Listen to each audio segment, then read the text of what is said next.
aujourd'hui, lorsqu'on parle de francophonie, on s'attend déjà à la médiocrité.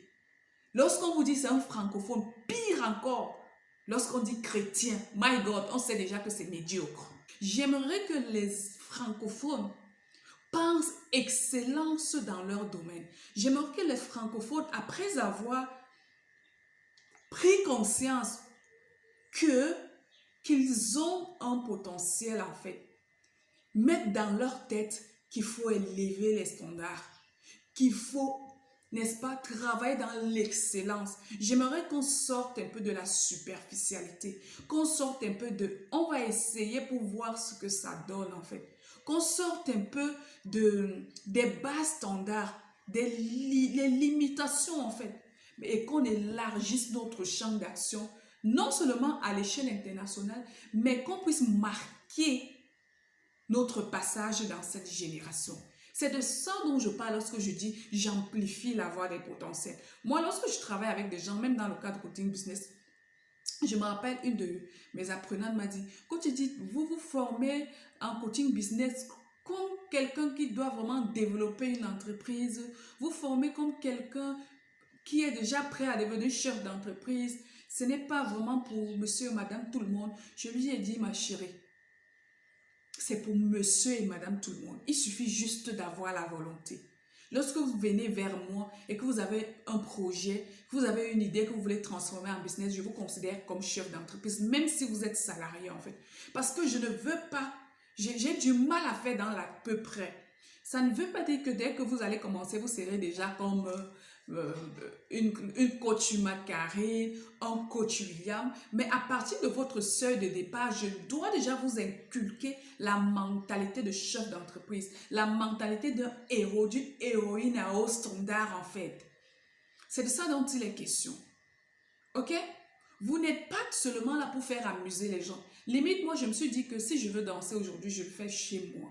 Si je veux faire mes côtés comiques aujourd'hui, parce que j'ai le côté enfant en moi, je le fais chez moi, derrière ma caméra. Mais j'ai plus à donner que de me permettre d'amuser les gens toutes les 5 minutes avec une comédie ou une musique. I'm sorry. Il s'agit de faire parler le talent que je porte de manière excellente et à l'échelle internationale, au niveau des hauts standards. Est-ce qu'on se comprend? Je m'en fous de votre réalité d'aujourd'hui en fait. Je m'en fous que vous soyez né dans une famille pauvre. Je m'en fous que vous soyez né dans une famille où on vous a rejeté, on vous a abandonné. Je m'en fous de ce que vous soyez orphelin, que vous soyez une veuve aujourd'hui. Je m'en fous de votre âge. Tout ce que j'aimerais dire à quelqu'un, c'est que tu dois faire parler ton potentiel à haut standard. Tu dois amplifier la voix de ton potentiel en fait. Tu dois être excellent ou excellent dans ce que tu fais ou dans ce que tu veux faire aujourd'hui. Moi, c'est ça qui m'intéresse. Alright? Est-ce qu'on se comprend? Deuxième constat que j'ai fait, c'est que tout le monde veut faire les mêmes choses. Comme disait une de mes petites en fait. Tout le monde veut faire les mêmes choses. Oui, nous sommes tous des êtres humains à la base. Mais nous ne sommes pas appelés à faire les mêmes choses. Limite, si vous êtes coach aujourd'hui, supposons même que vous êtes coach en développement personnel, comme une partie de moi, et à côté de vous, il y a un autre coach en développement personnel, votre message ne peut pas être véhiculé de la même façon. Il doit y avoir une différence entre vous et moi. Il doit y avoir une différence entre vous et quelqu'un d'autre en fait. Vous devez chercher à être un coach en développement personnel rare. Vous devez coller à votre coaching en développement personnel des éléments rares qui vous sont propres, qui sortent de votre trip. Et généralement, ça vient de votre histoire. Votre histoire que vous ne voulez pas guérir depuis. Vous vous focalisez juste sur les livres. Vous vous focalisez juste sur les vidéos que vous avez eu à lire. Vous vous focalisez juste sur, limite parfois, votre certification. Et vous venez coacher. Est-ce que vous vous êtes posé la question de savoir quelles sont les empreintes que je veux laisser dans ma génération concernant ce domaine dans lequel je suis en train de me déployer, peut-être le coaching en développement personnel? Qu'est-ce qu'on doit trouver chez moi et qu'on ne trouvera pas ailleurs? Quel est mon objectif à court, à moyen et à long terme? Et moi, je veux dire à quelqu'un, selon la coach Edith, votre Votre objectif à long terme, c'est de pouvoir toucher le maximum de personnes à l'échelle internationale. Il faudrait que lorsqu'on parle des coachs en développement personnel, que vous soyez parmi la liste en fait. Chaque fois que je tiens ce genre de discours, je me dis toujours, oh non, ces gens disent que, elle sait sur quoi elle compte, elle a un bon levier, elle a un bon relationnel, elle sort d'une famille. Les amis, c'est zéro. C'est faux. Je sors d'une famille aussi comme, peut-être pire même que la vôtre en fait. Je n'ai pas de levier. Mon seul levier, c'est la motivation que j'ai. Mon seul levier, c'est l'histoire que je porte, en fait, qui m'a tellement foudroyé au point où j'ai dit, je n'accepte pas que tout le monde passe par mes challenges, en fait. Je décide d'être la voix des sans voix, en fait. Je refuse que les potentiels continuent d'être dans des poubelles, continuent d'être logés dans des pensées, continuent d'être... Je refuse qu'on continue à avoir des conférences imaginaires, qu'on continue à avoir des architectes imaginaires, des coachs imaginaires. Parce que sous des prétextes fallacieux de ce qu'on n'a pas, on ne peut pas. Ben, il faut qu'on sorte de là en fait. Moi, il y a des moments où je suis extrêmement fatiguée et je vous assure, pendant que je suis en train de faire cette vidéo, je ne suis pas totalement forte. Mais si je ne vous le dis pas, vous ne le saurez pas. Pourquoi? Parce que j'ai un leitmotiv en fait qui parle plus que des prétextes. J'ai un leitmotiv qui se soucie d'une génération, qui se soucie d'un continent.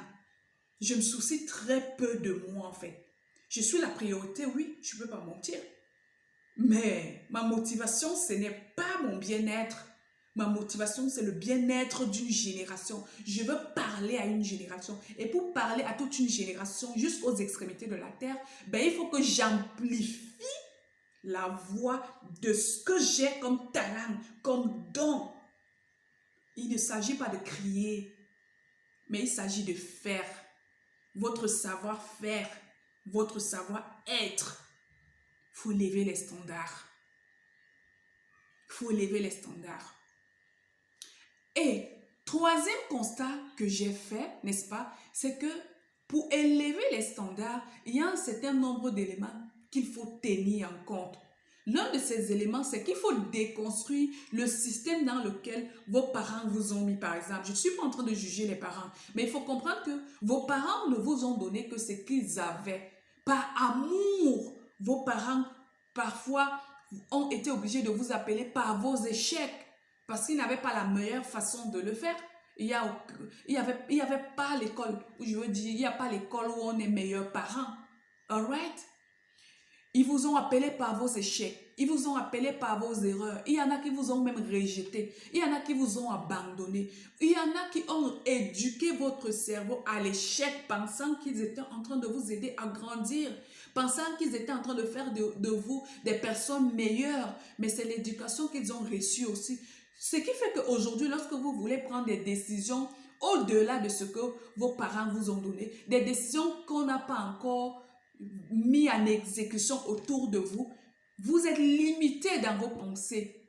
Vous avez ces mêmes voix qui vous rappellent chaque jour que vous êtes incapable. Vous avez ces mêmes conditions qui vous rappellent à longueur de journée que ça ne va pas vous donner de l'argent, qui va croire en vous. Vous n'avez pas fait les meilleures études, vous n'avez pas fait les meilleures études aux États-Unis, en Europe. D'ailleurs, vous n'êtes même pas de la diaspora. Vous n'êtes même pas encore sorti de votre quartier. Ces conditions vont vous rappeler que vous n'avez même pas eu le bac à l'école. Vous n'avez même pas eu assez de diplômes. Ou alors, ces conditions vont vous rappeler que vous n'avez pas encore assez de formation pour vous vendre ou bien pour apporter la solution sur le grand marché qui est disponible pour tout le monde, même vous. Et du coup, qu'est-ce qui se passe? Logé dans cette limitation-là, vous êtes vraiment, on dit quoi, paralysé dans vos actions. Vous n'avez pas les meilleures caméras, vous n'avez pas le meilleur téléphone, encore et encore. Et le temps ne fait que passer. Et le temps ne fait que passer. Et moi, mon rôle, c'est de venir briser ça. Je dis souvent à mes apprenants, à ces personnes qui viennent chez moi en coaching, je dis, moi, mon rôle, c'est d'entrer dans vous, en fait. Je suis instoppable, en fait. Lorsque vous venez vers moi, lorsque vous avez le courage de venir vers moi, c'est que moi je vais entrer dans vous. Je dois venir balayer, je dois venir casser, je dois venir abattre tout ce qui peut vous empêcher d'exprimer votre potentiel, tout ce qui peut vous empêcher d'amplifier la voix de votre potentiel. Parce que oui, je ne suis pas là pour les bas standards. Zéro. Je suis là pour les hauts standards. J'ai dit amplifier la voix de votre potentiel. Ce potentiel qui ne parle que dans votre quartier ou bien dans votre tête, je dois le sortir pour que ça parle dans votre quartier. Ce potentiel qui ne parle que dans votre quartier, je dois le sortir pour que ça parle dans votre ville. Je dois le sortir pour que ça parle dans votre pays. Je dois le sortir pour que ça parle dans votre continent. Je dois le sortir pour que ça parle à l'échelle internationale. C'est de ça dont il est question. Lorsque je parle d'amplifier la voix des potentiels, il ne s'agit pas que de l'oratoire uniquement, parce que oui, l'oratoire fait partie de ces clés qui vont vous permettre d'amplifier la voix de votre potentiel. Mais il y a plus que ça. Il y a plus que ça. Lorsque je parle d'amplifier la voix de votre potentiel, c'est que vous devez être capable de proposer vos offres des offres à étiquette. Et pour proposer une offre à étiquette, il ne suffit pas juste de se lever le matin et dire que j'ai des offres à étiquette. Non, il y a un travail préalable à faire. Il faut étudier votre offre. Il faut étudier la qualité de votre offre. Très important. Il faut analyser la demande sur le marché par rapport à l'offre que vous avez aujourd'hui. Peut-être aujourd'hui, la qualité de votre offre est encore au niveau des bas standards. Il faut, n'est-ce pas, trouver un moyen de vous former davantage, de travailler la rareté de votre produit. En fait, oui, parce que quand vous êtes rare sur le marché, eh bien, vous coûtez cher. Je répète, quand vous avez des offres rares, quand vous avez des compétences rares, quand vous développez un concept rare qui répond à une problématique, qui répond à une large demande, et même si la demande n'est pas très très large, du moment que vous êtes rare et qu'on vous trouve rarement, vous coûtez cher. Le père du docteur Claudel l'a si bien dit dernièrement lorsqu'il était en visite dans sa nouvelle boutique SM. J'en profite pour faire la publicité. C'est un grand frère SM au niveau de Play Palace, je crois, à Yaoundé. Et il a dit, faites dans ce qui est rare en fait. Parce que lorsqu'on va chercher des gens dans ce domaine, vous serez, n'est-ce pas, à la première, vous serez parmi les gens qu'on va choisir et vous allez vous vendre cher. Vous allez vous vendre cher. Il faut sortir un peu de la distraction de la comédie et autres. Non, non, non, non, non, non. Pas la peine. Même si vous êtes un coach de plus aujourd'hui, parce que cette génération a besoin d'être coachée. Sincèrement, moi je dis il faut les coachs dans tous les domaines. N'ayez pas honte ou peur d'être appelé coach. Parce qu'un coach, c'est celui qui amène quelqu'un d'un point A à un point B. C'est celui qui amène quelqu'un à atteindre les objectifs. Mais ne soyez pas un coach légume. Ne soyez pas un coach superficiel, médiocre. Soyez un coach dans votre domaine. Lorsqu'on va parler, on va vous chercher. Lorsque vous ouvrez la bouche, on a envie de vous écouter. Lorsqu'on parle de vous, on voit d'abord vos résultats. Est-ce qu'on se comprend? Mon rôle, c'est d'amplifier la voix des potentiels. Je vais faire une autre vidéo dessus, encore pour étayer ce slogan, parce que j'insiste. L'Afrique francophone, c'est mon battement de cœur. Il faut qu'on sorte de la médiocrité. Et aujourd'hui, lorsqu'on parle de francophonie, on s'attend déjà à la médiocrité. Lorsqu'on vous dit c'est un francophone, pire encore, lorsqu'on dit chrétien, my God, on sait déjà que c'est médiocre. C'est pas possible, ça doit finir. Ça doit finir. Ok? Et vous pouvez sortir de la médiocrité à l'excellence. Vous devez sortir de la médiocrité à l'excellence. C'est possible. C'est la raison pour laquelle il est impératif d'amplifier la voix de votre potentiel en visant la voix de l'excellence, de la persévérance, des hauts standards et de la rareté sur le terrain. Ok? Ciao et à très prochaine pour une nouvelle capsule de vidéo. Vous avez besoin d'un coaching business, vous voulez découvrir votre potentiel. Anyway, le lien de tout